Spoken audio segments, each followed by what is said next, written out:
მოგესალმებით ძვირფასო მეგობრებო. ჩვენ ახლა ვიმყოფებით ბათუმში პერმანენტული უწყვეტი აქციების მიმდებარე ტერიტორიაზე.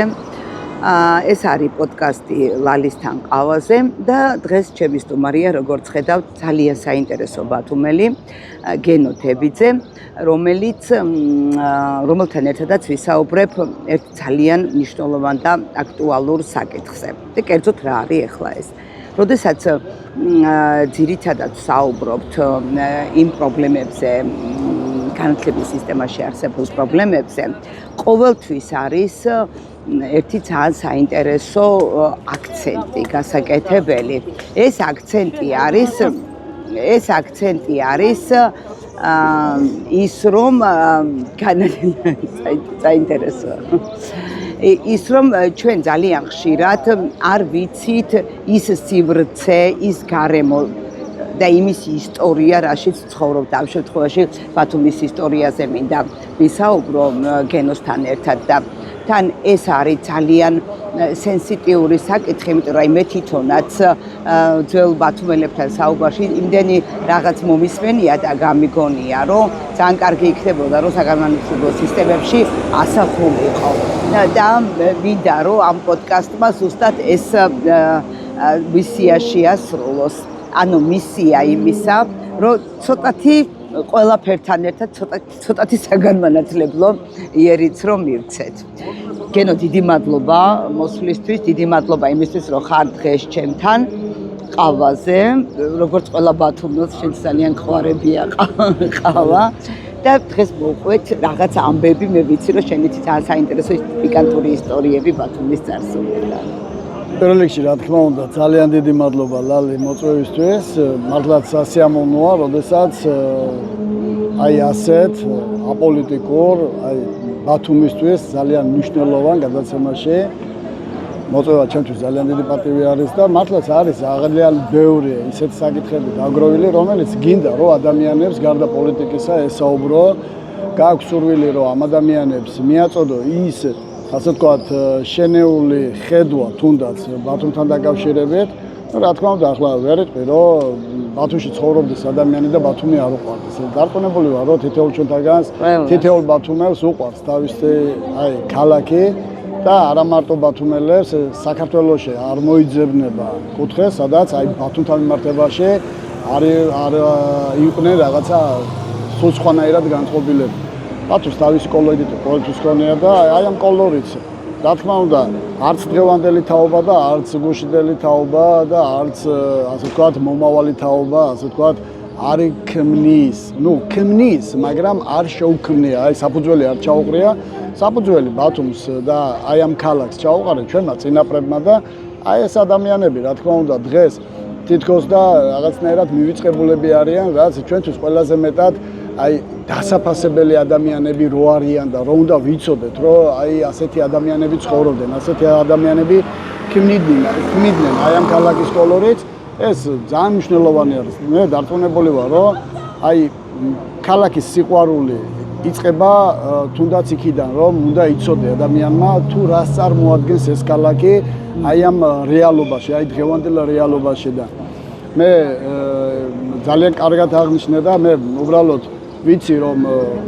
შეზღუდულები ვიქნებით რაღაც დროსთან დაკავშირებით და მინდა რამოდენიმე აი საკითხს შევეხო თუნდაც იცით რომ თითოეულ ქალაქს მით უმეტეს რომ აქვს თავისი ისტორია, მით უმეტეს რომ არის ერთ-ერთი უძველესი ქალაქი და ყველამ კარგად იცის რომ ბათუსი როგორც ასე სტრაბონს ხავს მოხსენიებული და არა მარტო მას და აი ბერძნებიდან დაწყებული რომაელებით და კიდევ უკვე სხვა ერებით დამთავრებული აი ამ ქალაქს მოიხსენიებდნენ და იცით რომ აი ამ ქალაქში ცხოვრობდნენ ისეთი გამოჩენილი ადამიანები, როგორიც იყო რა, ჩამოდიოდნენ და აღწერდნენ, აი დიუმათი დავიწყებ, იცით რომ აქ ამ ქალაქში მოღვაწეობდნენ და ძალიან დიდ ბიზნესს ქმნიდნენ, აი სიმენსები, ნობელები,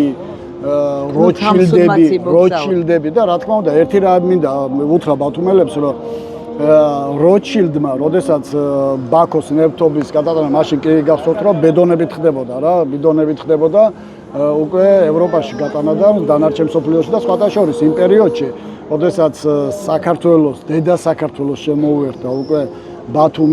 ბათუმის პორტიდან გადიოდა მსოფლიო, ასე ვთქვათ რა, წარმოების 36% გადიოდა ნავთობის. რა, ეს ძალიან დიდი მოცულობა არის, იმდენად დიდი დანიშნულების პორტი და ქალაქი იყო ეს ქალაქი და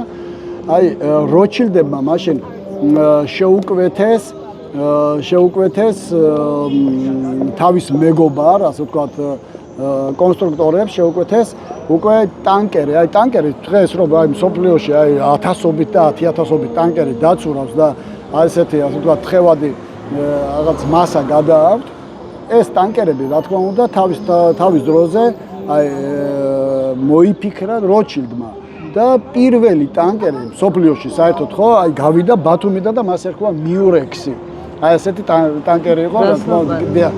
და მიურექსი ერქვა აი ასეთ და აი ბევრი რაღაცა არის ამ ქალაქთან დაკავშირებული და მართლაც სასიამოვნოა. ესენინი თავის მეგობრებს წერდა რომ так хорошо нигде не пишется как Батуми. რა არის იცით? რა თქმა უნდა ახლა ეს შეიძლება ვიღაცას გულზე მოხდეს, მაგრამ ეს იყო მსოფლიო დონის პოეტი იყო და იცით რომ ესენის დავდავნა ჩეხოვის სამი და აქ ცხოვრობდა იშაგანე კი იცით ესენის ცნობილი ლექსი ბათუმელი ქალი იყო, სომეხი ქალი იყო, ასევე გორკი იყო აქ, ბულგაკოვი რომელიც აქ ჩამოდიოდა და წერდა და მართლაც ახლა ბევრი რაღაცები არის და მე ერთი რამ იცით რომ როგორც ყველა ქალაქს უელროს პროექტის ავტორი ფლორენსკი ბათუმში ცხოვრობდა ბავშვობაში, მამამისი იყო სამხედრო და აქ აქვს გატარებული ბავშვობა. და სხვათა შორის ერთი რამ მინდა გითხრათ, უბრალოდ ამას მაინც მინდა რომ მოვასწრო და ყველაფერი თქვა და აი ოდისეი დიმიტრიადი ასეთი მსოფლიო დონის დირიჟორი იყო, რომელმაც მართლა ვენის საპატიო მოქალაქე და რა ვიცი რა მსოფლიო დონის და ესეთი ქუჩა გვაქვს ჩვენ, რომელიც მერე ჩვენ დავარქვეთ, მოვიძიეთ ესეთი ადამიანი ოდისეი დიმიტრიადი, რომელმაც მართლაც ჯერ კი ყველას კარგად გვახსოვს რომ აი ეს ბათუმი მარტო ასე ვთქვათ ინტერნაციონალური ქალაქი იყო ყოველთვის და ძალიან აი ძველი ბათუმი რო არის ახლა ერთ საინტერესო ამბავი მინდა მოგიყვეთ სხვათა შორის იყო ასეთი პიროვნება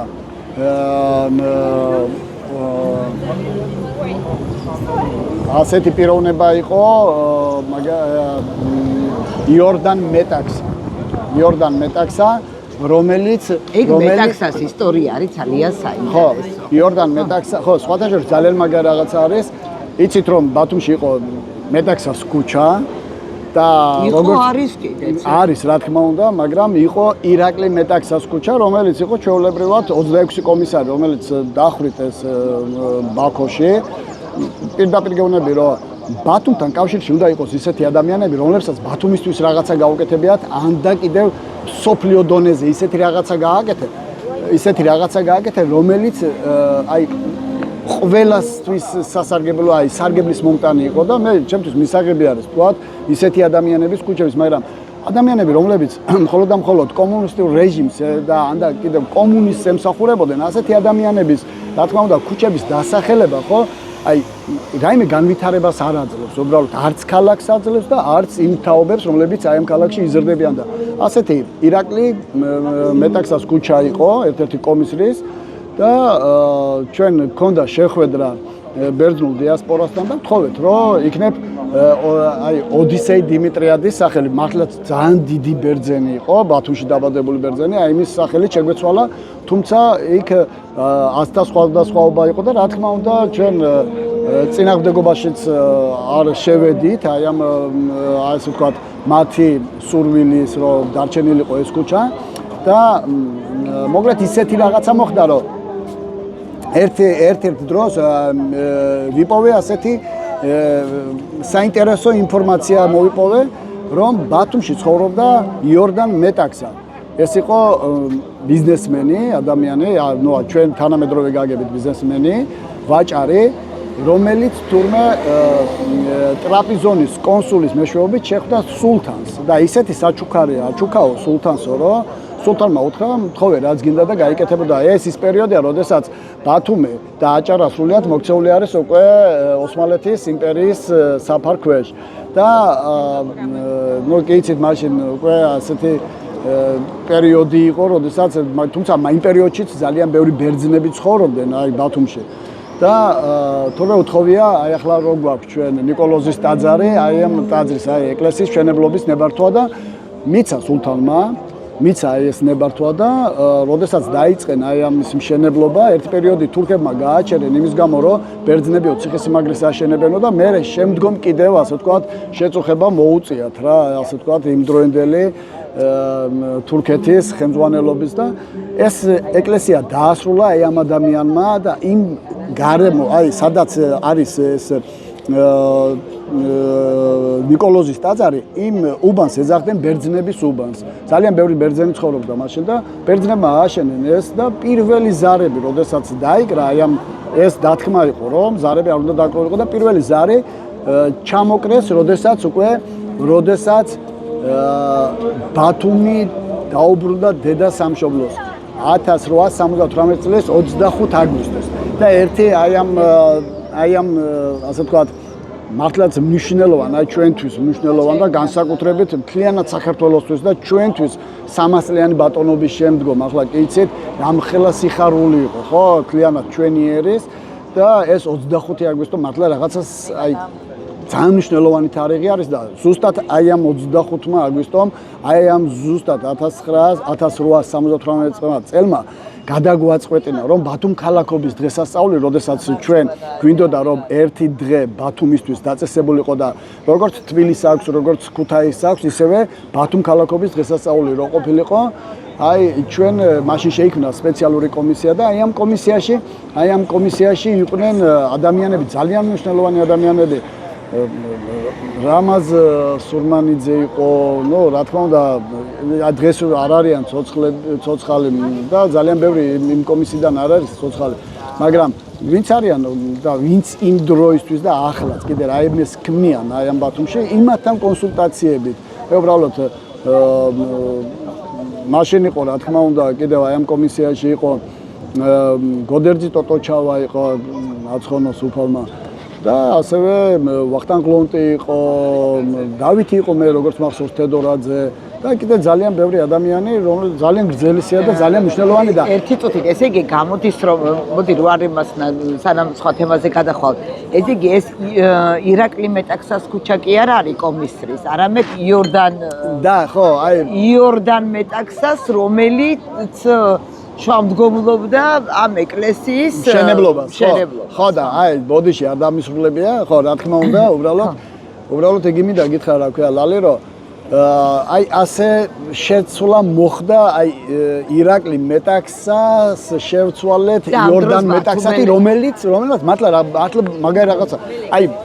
ჩვენი ქალაქისთვის ერთ-ერთი ძალიან ლამაზი შენობა, აი დღემდე რო ფუნქციონირებს, ისეთ შენობა დაგვიტოვა და იმ პერიოდისთვის მართლაც არის ძალიან წარმოუდგენელი იყო ეკლესიის მშენებლობა თუნდაც ბათუმში და იქ რომელიმე ქუჩას რო დარქმეოდა მეტაქსა იქ და არა იქ სადაც ქვია რაღაცა სიმბოლური იქნება. სიმბოლური რა თქმა უნდა იქნებოდა, მაგრამ რადგანაც მეტაქსას ქუჩა იყო, ხო მეტაქსას ქუჩათ დარჩა. იმიტომ რომ თელმა ბათუმმა იცოდა რომ ეს არის მეტაქსას ქუჩა, მაგრამ არა ირაკლი მეტაქსასი, არამედ უკვე დარჩა უკვე იორდან მეტაქსა, ღირსეული ბათუმელის სახელი. ინიციალებით შენარჩუნდა, მაგრამ ძარბერ ბათუმას არც გაუგია რომელი მეტაქსა იყო და ეგ არის ჩვენი ტრაგედია. და ბათუმლობასთან დაკავშირებით მინდა რა გითხრათ, რომ ჩვენ მაშინ იმ პერიოდისთვის ავდექით და გავაკეთეთ ასეთი რაღაცა რა, რომ ბათუმ ქალაქობასთან დაკავშირებით გეტყვით, ძალიან ბევრი ხალხი გადის. ხო ასეთი რაღაცა რომ 78 წელში, როდესაც არა შემოუერთდა ბათუმი უკვე რა საქართველოს, ავიღეთ რა თქმა უნდა ეს თარიღი. სხვადასხვა თარიღებიც იყო, გვირილობაც იყო, გახსოვს ჩვენს პატარაობაში გვირილობის დღესასწაული ტარდებოდა. ნუ და კომუნისტებთან არ გვინდოდა რომ რაღაცა კავშირი ქონოდა აი ამ ბათუმისთვის და ჩვენი ქალაქისთვის და ჩვენი ქვეყნისთვის, რა თქმა უნდა, და აი ამ რეგიონისთვის ერთ-ერთი ყველაზე ერთ-ერთი უმნიშვნელოვანესი ქალაქისთვის და რეგიონში გულისხმობს საერთოდ რა კავკასიას გულისხმობს, იმიტომ რომ მართლაც მნიშვნელოვანი ქალაქი არის ბათუმი და ამიტომ აი ამ დღესასწაულის, აი ამ ბათუმ ქალაქობის დღესასწაულთან დაკავშირებით ჩვენ ვთხოვეთ აი ამ კომისიას რომ გადაეხედა და მათაც მოეწოდებინათ რა მათი თარიღები და შევჩერდით აი ამ 25 აგვისტოზე, როდესაც დედა საქართველოს დაუბრუნდა აჭარა 1878 წლის 25 აგვისტოს. რა თქმა უნდა, 25 აგვისტო ჩვენთვის ძალიან მნიშვნელოვანი თარიღი არის, ბათუმისთვის ძალიან მნიშვნელოვანი, ტურისტებით სავსე არის, დუღს ქალაქი და აი დღესასწაული ძალიან მაგარი არის და მაგრამ ახალი ასე ვთქვათ კალენდრით ეს თარიღი უწევდა 7 სექტემბერი. 7 სექტემბერი და აი 7 სექტემბერი უკვე ძალიან კარგი იყო, იმიტომ რომ პირველ რიგში რა თქმა უნდა უკვე უფრო ასე ვთქვათ სეზონიც უკვე შეიძლებოდა რომ გაგრძელებულიყო სექტემბრის დასაწყისამდე და რა თქმა უნდა შეიძლება 7 სექტემბერი ყოფილიყო დაახლოებით სამუშაო დღე და ამიტომ როგორც თბილისში არის ოქტომბრის პირველი შაბათი კვირა, აი ისე გადაწყდა რომ პირველი შაბათი კვირა სექტემბრის პირველი შაბათი კვირა უნდა ყოფილიყო ლალი ესე იგი ბათუმ ქალაქობის დღესასწაული. მე ერთი რაღაცა მინდა გითხრა რომ ძალიან გული დამწყდა რომ უნდა ვთქვა რა მაპატიეთ ქართული ოცნების საკრებულომ და მაშინდელმა მერმა გადაწყვიტეს რომ აი ეს თარიღი არის მათთვის მიუღებელი და ასე რომ ქნათ ინიციატივით რომ შევიდეთ რამე პრობლემა იქნება? ნუ მე რა მოხდება ახლა რა მნიშვნელობა აქვს ამათთვის ახლა აპრილში ჩატარდება თუ მაისის დასაწყისში თუ სექტემბრის დასაწყისში? ჩემთვის და მე ვფიქრობ რომ ჩემთვის ძალიან მნიშვნელოვანი იყო ეს თარიღი, იმიტომ რომ ეს არ იყო ერთპიროვნულად გადაღებული გადაწყვეტილება, მე იმიტომ დავასახელე ეს ადამიანები, გამიგეთ კომისიის წევრები, რომ აი ეს ადამიანები იყვნენ ამ კომისიაში და კომისიურად იქნა ეს გადაწყვეტილება მიღებული და არ იყო ერთპიროვნულად მიღებული, როგორც ამათ ჩვევიათ და ყველაზე ცუდი ის არის, რომ მიიღენ ის თარიღი, რომელიც უკავშირდება რუსეთის იმპერიას. ესე იგი რა ხდება? 1885 წელს 90-მა ბათუმელმა კავკასიის სამოქალაქო ნაწილის უფროს მიმართეს თხოვნით, რომ ბათუმს თვითმმართველი ქალაქის სტატუსი მიენიჭებინათ და 1888 წლის 28 აპრილს მიენიჭა ეს სტატუსი. გამიგეთ? ახლა რა მინდა გითხრათ? 28 აპრილი, ლალი, რატო არის ჩემთვის მიუღებელი? პირველ რიგში იმიტომ არის მიუღებელი, რომ ბათუმი მანამდე არსებობდა როგორც ქალაქი და მის ისტორიას ამცირებენ, როგორც ქალაქის ისტორიას და თანაც ფუძეს უდებენ როგორც რუსეთის ბოძებულ რაღაც თვითკოს და ზღვენს აი ამ ქალაქისთვის და მეორე, რაც ყველაზე მეტად მიუღებელი არის, გაეროს აი პროფკავშირების ასე ვთქვათ გადაწყვეტილებით, იცით რომ ასეთი აილო არის, ასეთი ორგანიზაცია, მის გადაწყვეტილებით 28 აპრილს მთელი მსოფლიო აღნიშნავს სამუშაო ადგილებზე დასახიჩრებულთა და გარდაცვლილთა საერთაშორისო დღე არის. გამიგეთ და ამას სხვათა შორის საქართველოს პროფკავშირებიც აღნიშნავს და აჭარის პროფკავშირებიც აღნიშნავს და სამწუხაროა რომ არც აჭარის პროფკავშირებს და არავის ხო აი ამაზე თემა არ წამოუწევია, გამიგეთ, იმიტომ რომ ბათუმში აჭარის პროფკავშირებს ამაზე ხმამაღალა უნდა ელაპარაკა, რომ ჩვენ მუშა ადამიანი და მით უმეტეს ბათუმს ძალიან ბევრი სამუშაო შესრულების დროს ძალიან ბევრი ადამიანი დაეღუპა, გამიგეთ და აი როგორ გონია თქვენ რომ აი ამ დღეს, როდესაც სოფლიო აღნიშნავს აი ასეთ დღესასწაულს, აი ჩვენ ვიზეიმოთ აქ. რა თქმა უნდა ეს არ არის სწორი თარიღი და დარწმუნებული ვარ რომ ეს თარიღი აუცილებლად შეიცვლება და დაუბრუნდება იმ თარიღს, რომელიც ქვია, რომელიც ჩვენი ქვეყნისთვის ძალიან მნიშვნელოვანი იყო და მით უმეტეს სეზონურადაც წელს ჩატარდა ბათუმოლობა და ჩვენ და სამწუხაროდ ძალიან ბევრი ბათუმელმა არც იცოდა თუ ჩატარდა ალბათ და ისეთი პერიოდიც არის ეს რომ აი ვერ ირგებ ბათუმს აი მეტი ხალასია ხო აი სეზონი რო არის და ერთი ვარიანტია რომ შეიძლება სეზონის დასაწყისი, მაგრამ არც სეზონის დასაწყისი გამოდის, არც სეზონის ბოლო გამოდის და აღარაფერი არ გამოდის ეს 28 აპრილი არის თავიდან ბოლომდე, აი ჩემთვის მიუღებელი არის და დარწმუნებული ვარ რომ ბევრი ბათუმელებისთვის მიუღებელი არის, იმიტომ რომ 28 აპრილი არ არის ჯერ ერთი რუსების მიერ კიდევ ვიმეორებ რა ბოძებული რაღაც სტატუსი ჩემთვის და ჭამქალაქისთვის არის მიუღებელი, იმიტომ რომ ბათუმი, იმიტომ ვამბობ, რომ ბათუმის ისტორიას და ბათუმის ფესვები ძალიან ღრმა არის და ძალიან შორს მიდის და მეორე, რა თქმა უნდა, ეს ახლა საერთაშორისო, ასე ვთქვათ, აღიარებით გაეროს მაგრამ მანამდე ბათუმი ხო ასე ქალაქური დასახლების არ იყო, იმიტომ რომ მე როგორც ვიცი, აი იქ ახლა ადრე რო შინაგან საქმეთა სამინისტრო იყო, აი იქედან მიმდებარე ტერიტორიაზეა ხო ერთ-ერთი ძველი შენობა და აი ესე გაავლეს რაღაც თოკით გაავლეს, ისე რომ სწორი ის ყოფილიყო, ქუჩა გამოსულიყო და ისე ვცდილობდნენ რომ ქუჩები გაესწორებინათ, იმიტომ რომ ფაქტობრივად აი ქალაქურ ტიპს და იმას რომ ქუჩები ჩდება, მაინც ასე ვთქვათ რუსული ბატონობის პერიოდს ემთხვევა კიდე. მე ვიტყვი სხვანაირად, რომ აი იმდენი ზარალი ამდენიც არა რუსულმა იმპერიამ მიაყენა ამ ქალაქს, ხო? იმდენი არ შეიძლება რომ სხვას მიეყენებინა და გეტყვი რატო. რა თქმა უნდა. არა, უბრალოდ დაბრუნება ხო ამ პერიოდში მოხდა და ობიექტურები რო ვიყოთ ლალე, ხო? ობიექტურები და მე ვფიქრობ რომ ამ შემთხვევაში ვართ ობიექტურები, რო ვიყოთ, კი, ძალიან კარგი არის, რომ ისტორიულად აი ამ პერიოდში, რა თქმა უნდა, თავიანთი ინტერესი უფრო ფართო იყო და აი ამ ინტერესში მცირე მარცვლად აჭარაც მოხდა და საქართველოს ამით იხეირა და ამას არავინ არ უარყოფს. უბრალოდ ერთი რამ, როდესაც პორტო-ფრანკოთ გამოაცხადნენ და იცით რომ ეს იყო ინგლისელების მოთხოვნა და იმ პერიოდში რომ დაიწყო, აი მართლაც აი მაღლა გაფრენა აი ამ ქალაქმა და ყველაზე მნიშვნელოვანი რაც არის რომ 12 კინოთეატრი იყო აქ. 12 აი სხვა კინოთეატრი აი კინოები მაშინ როცა ევროპის პარალელურად აქ არის რამდენიმე მოდერნისტული შენობა, რომელიც პირდაპირ ემთხვეოდა აი პარიზში პარიზული მოდერნიზმის პარალელურად შედებოდა ასეთი ქალაქები. ძალიან მაგარი არქიტექტურა. ქალაქში გვაქვს ასეთი. აი ჩამოდიან უცხოელები და მართლაც აი ჩვენ რომ ჩვენ ძველ ქალაქთაში აი დავდივართ და ჩვენ ძველ ქალაქში რომ საუბრობთ აი და რომ რაღაცნაირად აი ათვალიერებენ, ყოველთვის აღნიშნავენ რომ აი მართლაც სადაც ყოფილვართ რა, აი განსხვავებული ქალაქი არის და თავისი აი პეცი აქვს და ყველაზე ცუდი ის არის რომ დღემდე აი განაშენიანების გეგმა არ არის მიღებული და აი ამით ვსპორტ ჩვენ ძველ ბათუმს. მე რას ვფიქრობ, ახლა ბათუმს გეგმა რა თუნდა გეგმა უნდა იქეთ ადლიისკენ რო ფართოვდება ქალაქი და იმას უნდა კონდეს გეგმა. მაგრამ აი ხელშეუხებელი რო იყოს, იმიტომ რომ ჩვენ და სამწუხაროდ მაინც აი ასეთი რაღაც ფინანსური შეხება მართლაც ხდება აი ამ ქალაქში, ამას ვერ უარყოფთ და ძალიან ცუდია რომ ზარალდება ჩვენი ისტორია, ჩვენი ქალაქის პეცი. და ერთი რამ მინდა გითხრა რა, რაც მინდოდა რომ კიდე მეთქვა, სხვადასხვა აი შენობებთან დაკავშირებით. ერთი როჩილდის შენობა რო არის ჩვენი რუსთაველზე არსებული ეს შენობა სხვადასხვა აი სამშობიარო სახლი რო არის რუსთაველზე, ეს იყო როჩილდის საცხოვრებელი სახლი. როგორც ასე აშენდა როჩილდმა აშენა საკუთარი, ასე ვთქვათ, როგორც საცხოვრებელი სახლი და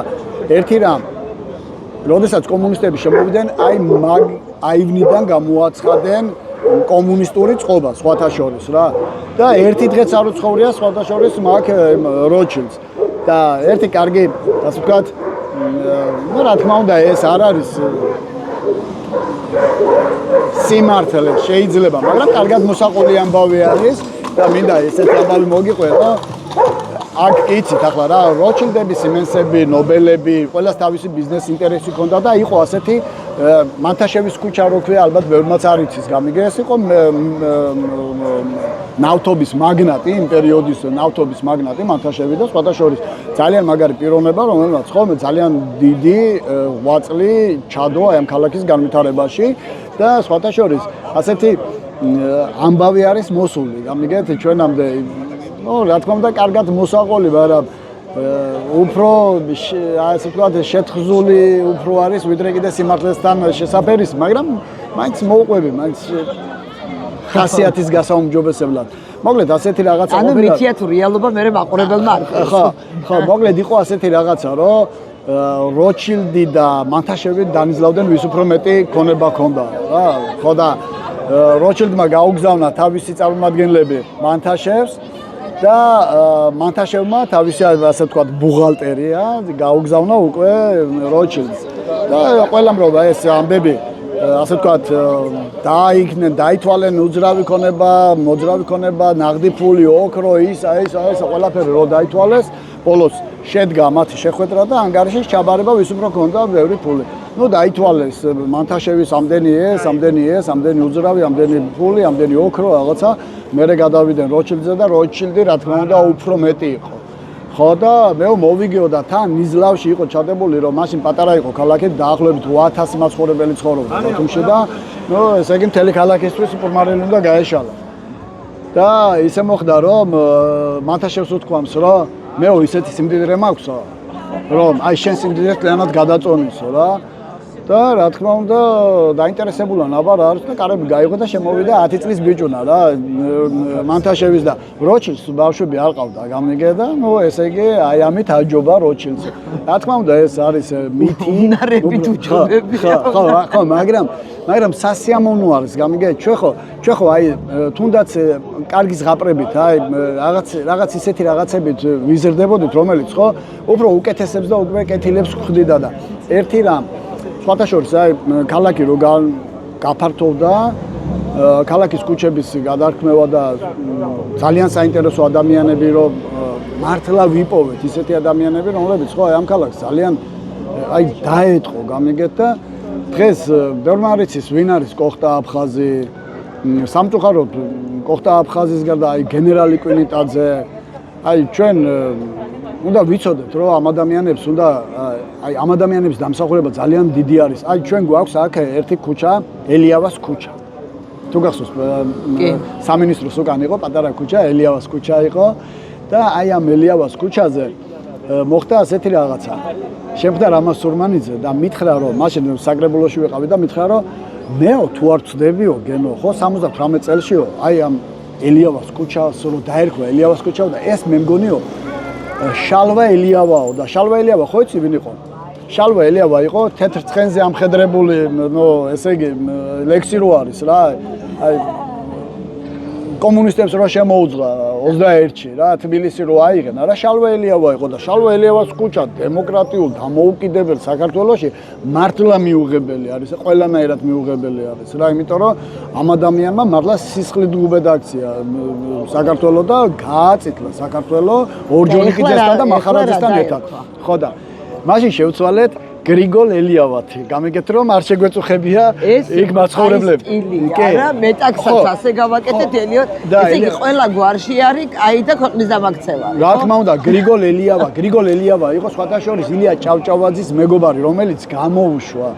ილია ჭავჭავაძემ და აქ ძალიან ბევრი კარგი რაღაცები გააკეთა რა. ძალიან მაგარი რაღაცები აქვს გააკეთებული გრიგოლ ელიავას და აი ასეთი და სხვათა შორის ახლა იმ ქუჩას ქვია ოთარ ჭილაძის ქუჩა. ოთარ ჭილაძე ახლა ალბათ ბევრმაც არ იცის რომ იყო ბათუმელი. თამაზი და ოთარი იყვნენ ბათუმელები. და უბრალოდ როგორ არ უნდა გიხაროდეს რომ ასეთი პიროვნებები ცხოვრობდნენ, დადიოდნენ აი ამ ქალაქში და აი ასეთ რაღაცებს ქმნიდნენ და თამაზი მახსოვს, როდესაც ჩამოვიდა და ვაჩვენეთ ეს ქუჩა, რასაც ვარქმევდით, გამიგე და ეპატარავა. მაგრამ ქალაქის ცენტრში, მაგრამ პატარა არის ნოდარ დუმბაძის ქუჩა, მაგრამ ზღაპარი არის, რა თქმა უნდა და რა თქმა უნდა ეს არის ძველ ბათუმში უნდა ყოფილიყო ოთარის ქუჩა და დარწმუნებული ვარ რომ თვითონ ოთარსაც გაუხარდებოდა ცოცხალი რო ყოფილიყო და თავიანთ დაუმავლებსაც ალბათ ისე საცხოვრობდა რომელობაში ძველ ბათუმში ცხოვრობდნენ და სხვათა შორის თამაზი იხსენებდა ჭილაძე რომ მაგათი მამა ტუბერკულოზით იყო დაავადებული და პატარები ვიყავით მე და ოთარიო და როდესაც შევდიოდითო ოთახშიო დიდი ჯოხი ქონდაო და სულ გვიკვირდაო გამიგე რომ გვიქნევდაო ჯოხსო რომ ახლოს არ მისულიყავით რომ ჩვენზე არ გადმოსულიყო ეს ტუბერკულოზი. ამასობაში ძალიან ბათუმურად ღამდება გენო ხო იცი. მაგრამ ბათუმურადაც რო გაწონდეს უფრო რა მინდა რომ გითხრა რომ ჩვენ აი ფინალისკენ როცა მივდივართ ყოველთვის გვაქვს ასეთი ნაწილი ჩვენი პოდკასტის არის, რომ ყავაზე რაღაცა ორი სიტყვად უნდა თქვა. ანუ ბათუმი და ყავა ხო განუყოფელია. რა თქმა უნდა. მე ყავა და ბათუმი ახლა კი იცით რომ ყოველთვის ჩვენ ბათუმელები როგორც აღმოაჩინე ბერძნები, ასევე თურქები, აი ნალექიან ყავას, ეძახიან საბერძნეთში ბერძნულ ყავას, თურქეთში თურქულ ყავას და ჩვენ სომხეთში ხო, და ჩვენთან ბათუმურ ყავას და ცნობილი არის ასეთი ყავა ქვიშაზე, აი კუშაზე. აი მე მახსოვს მაშინ სტუდენტი ვიყავი, ახალი დამოუკიდებლობა მიიღო ჩვენმა ქვეყანამ და მაშინ ჩამოვიდნენ, ქართველები ჩამოვიდნენ და ბრონდვეიზე მოვისმინეთო რა, აიკუშას ყავაზე საუბრობდნენო ამერიკაშიო რა, ხო და აი წარმოიდგინე აიკუშას ყავა ახლა ბათუმელი თუ იყავი უნდა გწოდნოდა რა, ეს იყო ახლა რომ აი სანაპირო სადაც არის, აი სანაპიროსთან ადუღებდა აიკუშა და იქ კიდე ბევრი ისტორიები არის, უბრალოდ ძალიან შორს წაგვიყვანს და ხო და რა თქმა უნდა მარჩიელობა, ყავაზე მარჩიელობა აი ბათუმელებისთვის და მახსოვს ჩემს ოჯახში რამოდენიმე გადაჩატრიალებული ყავა, მეზობელი, ასე ვთქვათ, ქალები, დედაჩემთან ერთად, იგი იყო ფსიქოთერაპიული სეანსი. ჩაბრუნებული და ზოგს ნალექის 1 წერტილი ქონდა, ზოგს 2 წერტილი, ზოგს 3 წერტილი დანიშნული ქონდა. ყავის შეკები რომ მე მარჩიელობის დროს არ არეოდათ ვისი ჭიქა იყო. ნუ რა თქმა უნდა ახლა იქ თითქმის ყველა ცდილობდა რომ თავისი გამოცდილება რომ მარჩიელობა შეუძლიათ და მათ შორის დედაჩემსაც ჰქონდა ასეთი რაღაცა რომ თითქოს და რაღაცა და ერთი დღე უთხარი რომ აბა მიმარჩიელე მეთქი და ჩახედა ასე და მითხრა ი გაქვსო ა გაქვსო უბრალოდ ა ნიშნავდა ასრულება გაქვსო რაღაცა სურვილისო მერე იპოვა ი გაქვსო ესე იგი ისრულებო და ბოლოს რომ მითხრა რომ ისრულებო და მაშინ უთხარი მომიშორა რა თქმა უნდა მომიშორა რომ აი შენი მარჩიელობა არისო ნუ მოკლედ იგი მინდა გითხრათ რომ ყავა არის ბათუმისთვის მაინც კოლორიტული და ერთი რამ მინდა გითხრა კიდე რა რაც ძალიან მნიშვნელოვანი არის სხვათა შორის ბათუმში რატო არ იყო ასე ვთქვათ რატო გაურბოდნენ ადგილობრივები ბათუმში დასახლებას იმიტომ რომ ბათუმში გავრცელებული იყო მალარია იცით ხო ასეთი რაღაცა და ეს მალარიაზე ალბათ თვითონაც მოიპოვებენ მასალებს ეს არის კოღო რომელსაც ანოფილექსი ხო დიახ და რით მოსპენ თუ იცით ეს მალარია სხვათა შორის ეს კომუნისტების დროს მოხდა მალარიის მოსპობა სამხრეთ ამერიკული თევზი არის მე და დარწმუნებული ვარ შენ კი დარწმუნებული ვარ რომ მილიონჯერ გიყოლება ეს თევზი დაჭერილი და მას ქვია გამბუზი გამბუზიები ვიცით პატარა თევზები ხო ეს არის სამხრეთ ხო რომელიც ჩამოიყვანენ და აი ამ ტბებში გაუშვეს და ზღვაშიც რო ზღვაში არ არის გამბუზი არის უფრო მტკნარი აი შეიძლება მე ვინახავ ზღვაში იმათ ეთყობა შეიძლება ჩაყვა ტბას ხო ის ზღვაში რო არის ალბათ უფრო მეტად ალბათ ის ლიფსიტები არის რაღაც თევზები თორე მე როგორც ვიცი ასე თავს ვერ დავდებ ამაზე მაგრამ მე ვიცი ეს რომ გამბუზი არის ერთადერთი თევზი რომელიც მალარიის კვერცხებს ჭამს და ყველა ტბებში გაუშვენ მალარიის საწინააღმდეგოდ და აი ვიცინოდი რომ და ვამბობდი რომ თუ ფრანგებს მამალი ყავთ და მამალმა რო გადაარჩინა და რომაელებს ბატები ასე რომ ბათუმი გადაარჩინა გამბუზიამ და გამბუზიას ერთი პატარა კარგი ასე თქვა რაღაცა სიმბოლო პედესტალზე დამდგარი გამბუზიის ყველა ოჯახში უნდა იყოს გამბუზია კი ნამდვილად ეკუთვნის კი ხო და აი ესეთი რაღაცა ისტორიები და ძალიან მრავალი ისტორია რომელიც ბათუმს მართლა ერთი ჩვენ სხვათა შორის წიგნიც გამოუშვეთ და მაშინ 2010 წლის მოწვევის საკრებულოში ძალიან ბევრი კარგი რაღაცეები კეთდებოდა და მათ შორის საპატიო ბათუმელის წოდების მინიჭება, დამსახურებული მოღვაწის მინიჭება, რომელიც არ ხდებოდა ასე ვთქვათ რაღაცა დახურულ კარს მიღება და არ ხდებოდა ასე ვთქვათ პოლიტიკური ნიშნით ადამიანების დაჯილდოება და ეს იყო უფრო კოლექტიური, ასე ვთქვათ გადაწყვეტილების შედეგი და პირველი, აი თქვენ წარმოვიდგინეთ, პირველი საპატიო ბათუმლები იყო ანტონ ფილიპოვი და რეზო ბოლქვაძე. აი წარმოიდგინე იმ დროს ხო საპატიო ბათუმელი არც ყავდა დაჯილდოებული და შეგვეძლო 20 კაცი დაგვეჯილდოებინა გამიგე მაგრამ რომ ყოფილიყო ეს წონადი ეს ჯილდო ხო დავაჯილდოვეთ ორად-ორი ადამიანი ანტონ ფილიპოვი და რეზო ბოლქვაძე აი ახლაც აი გული მწყდება რომ ასე როგორ და გააუფერულო ყველაფერი რა მე არ ვამბობ არიან ადამიანები ღირსეული ადამიანები და მე უბრალოდ მათ ღირსებას და მათ შემოქმედებას და თუნდაც მათ ღვაწლს პატრიცემ რა თქმა უნდა მაგრამ საპატიო ბათუმლობა აი უნდა ნიშნავდეს რაღაცა ერთი აი შენ დამსახურების ერთი საფეხურით მაღლა დგომას გამიგეთ და ეს უნდა ყოფილიყო გამიგეთ იმიტომ რომ არიან აი ამ ქალაქში ადამიანები რომლებიც აი ამ ჯილდოს იმსახურებენ გამიგეთ და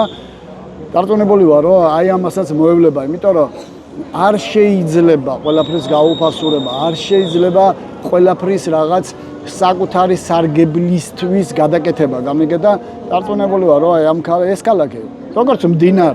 როგორც მდინარე სადაც არ უნდა წავიდეს როგორც არ უნდა გადავარდეს როგორც არ უნდა გადმოვარდეს თავის კალაპოტს აუცილებლად იპოვის და ეს ქალაქიც აუცილებლად თავის კალაპოტს იპოვის რაღაცნაირი ინტელექტუალიზმი აქვს ბათუმს ეს ძალიან მომწონს ძალიან დიდი მადლობა და კიდევ ბოლოს იმას ვიტყოდი ხა რომ საუბრობდი სულ მახსენდებოდა ალექსანდრე სამსონიას წვიმაში დაწერილი მოთხრობები მე მგონია რომ ყველა ბათუმს უნდა კონდეს საკითხული და კარგი იქნება თუ კიდე ერთხელ გამოსცემენ იმიტომ რომ ეს წიგნი არ არის გამოცემული რაღაცა კომუნისტების დროს დაბეჭდილი რაღაცა ბიბლიოგრაფიული ის არის მე მგონი იშვიათობა ლალე უნდა დავასრულო რა რადგანაც ინტელექტუალურს რადგანაც შეხე ხო ერთ ვიტყვი და გავჩერდები იცით რომ ბათუმი მართლა აი ამ ინტელექტზე შენდებოდა და მოვიდა დღემდე და ერთი რამ გაზეთ აჭარაში გოდერძის მამა არჩილ ტოტოჩავა ალი სამსონია თუ არ ვცდები შოთა ქურიძე და კიდე ვიღაცები ყოფილან რა იქა რა შოშია იქნებოდა ალბათ შოშია არ ვიცი ახლა რა და აი და კიცით რომ პირველ სართულზეა რა როგორც იცოდნენ მაშინდელი თაობის ხალხმა გაზეთზე პატარა რაღაცები და შამპანიურს სვამდნენ თუმცა იმ დროინდ შამპანიურს და შამპანიურის გახსნის დროს გოდერძისგან ვიცი ეს ამბავი ტოტოჩავასგან და კარგია რომ სხვაებიც თუ მოისმენენ ამას აი გახსნის დროს ეს გავარდა თურმე და პირდაპირ არჩილ ტოტოჩავას მოხდა აი აქ და წამოვიდა სისხლი წამოვიდა და თურმე ალი სამსონიამ პრავდა იყო პრავდა ეს გაზეთი ასე მოახია თურმე რა ასე პატარა ყუა და პატარა ასე კუთხე და მიცა თურმე არჩილს და უთხრა მიიდე კარგად დაშრობს სისხლსო აი კომუნისტი უბრალოდ რა აი დისიდენტები ნახდი დისიდენტები ესენი იყვნენ რომლებიც მართლა რა იმ რეჟიმის მიუხედავად ხო ქმნიდნენ რა და ყველაფერს თავი დაანებო რა უბრალოდ როგორ არ უნდა აღნიშნო ისეთი ძალიან დიდი ადამიანი როგორიც არის ჟღენტი მამული ჟღენტის ძმა რომელმაც ჯარისკაცის მამა დაწერა და რა ვიცი რა მართლა ძალიან ბევრი რაღაცა არა ბევრი გვაქვს ასე გასახსენებელი ერთი პოდკასტი არ ეყოფა ამას ერთი რაღაცაც მინდა გითხრათ რა ბათუმის სირცხვილი არის რომ აქ ჩვენ ქალაქში არა გვაქვს ისეთი ადამიანების ძალიან ხო არ გაგიგრძელე ძალიან ხო არა დავასრულოთ იმიტომ რომ ხამდება და აღარ გამოვჩნდებით ცოტა ხანში კარგი ჯობია დავასრულოთ მაშინ იმიტომ რომ უბრალოდ იმის გვამინდოდა რომ მართლა დამსახურებული აი თედო სახოკეა იყო აი ზაქარია ჭიჭინაძე აი ზაქარიას რომ აქ რა ვიცი რა ყურანით რო დადიოდა აი ზაქარია ჭიჭინაძეს რომ აქ არ ექნება ბიუსტი ხო აი თუნდაც ბიუსტი ხო ეს ჩემი აი პირადად ჩემი სირცხვილი არის და თითოეული ბათუმელის სირცხვილი არის დედავი ზაქარია ჭიჭინაძე იყო ადამიანი რომელიც იმსახურებდა აი დაფასებას გამიგე და ესეთი რაღაცა რა კარგია ეხა რომ გისმენ ხო რა კარგია რომ აი რამდენი ადამიანი ყავს ისეთი ამ ქალაქში რომელიც ძეგლს ბიუსტს გახსენებას იმსახურებს და ძალიან მიხარია რომ რაღაცა პატარა ამ ჩვენი ქალაქის ისტორიის კონტექსტში რაღაცა პატარ-პატარა ისტორიები თუ ჩავწერეთ. მოკლედ, დიდი მადლობა დღევანდელი ამ საუბრისთვის. დაგემშვიდობებით ძვირფასო მეგობრებო, ეს იყო პოდკასტი ლალისთან ყავაზე და მე განსაკუთრებულად მიყვარს ეს პოდკასტები, როცა აი ესე ქუჩაში წერთ ყავასთან ერთად. კი ბატონო. ველოდები თქვენს კომენტარებს და შეფასებებს. დიდი მადლობა. ჩემი სტუმარი იყო გენო თებიძე, კარგი ბათუმელი.